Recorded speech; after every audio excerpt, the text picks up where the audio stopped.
Bangladesh had won the toss and bowled, they could have rolled Aussies for 60, and then you're in a huge amount of strife. So Bangladesh toss জিতে প্রথমে bowling করলে অস্ট্রেলিয়াকে 60 রানের মধ্যেই all out করে বড় বিপদে ফেলতে পারত।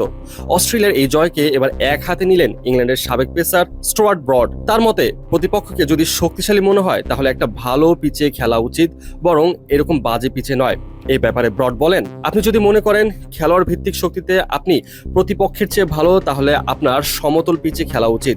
বাংলাদেশ টস জিতে প্রথমে বোলিং করলে অস্ট্রেলিয়াকে 60 রানের মধ্যেই অল আউট করে বড় বিপদে ফেলতে পারত।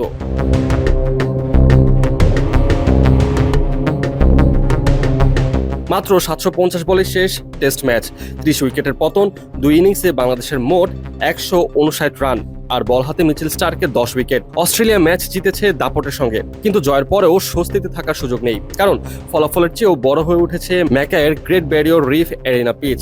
এই উইকেট নিয়ে এবার প্রশ্ন তুলেছেন ইংল্যান্ডের সাবেক pacer Stuart Broad. For the love of cricket YouTube চ্যানেলে কথা বলার সময় ব্রড বলেন, ম্যাকাইয়ে উইকেটে বল অস্বাভাবিকভাবে স্কিড করেছে এবং বাউন্সও যথেষ্ট ছিল। বিশেষ করে স্টার্কের সুইং এর সঙ্গে পিচের আচরণ মিলে যাওয়ায় বাংলাদেশের ব্যাটিং আরো কঠিন হয়ে পড়ে। ব্রড বলেন, অস্ট্রেলিয়া বাংলাদেশকে ইনিংসে হারিয়ে সিরিজে 1-1 সমতায় শেষ করেছে, কিন্তু তাদের নিয়ে এখন কিছু প্রশ্ন থেকেই যাচ্ছে। স্টার্ক আবারও দুর্দান্ত ছিল, বল সুইং করিয়েছে আর পিচের সব জায়গায় বল স্কিড করেছে এবং বাউন্স করেছে। শুধু ম্যাকাই নয়, 14 বছর অস্ট্রেলিয়ার বিভিন্ন মাঠের উইকেট নিয়েও প্রশ্ন তুলেছেন ব্রড।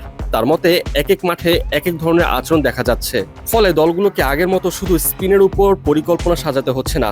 অস্ট্রেলিয়ার পিচ প্রস্তুতির কৌশল নিয়েও ব্রডের আপত্তি আছে। তার যুক্তি, দল যদি নিজেদের খেলোয়াড়ের মানের প্রতিপক্ষের চেয়ে এগিয়ে মনে করে তাহলে এমন উইকেট বানানোর প্রয়োজন নেই যেখানে সামান্য ভুলেই ম্যাচ দ্রুত শেষ হয়ে যেতে পারে।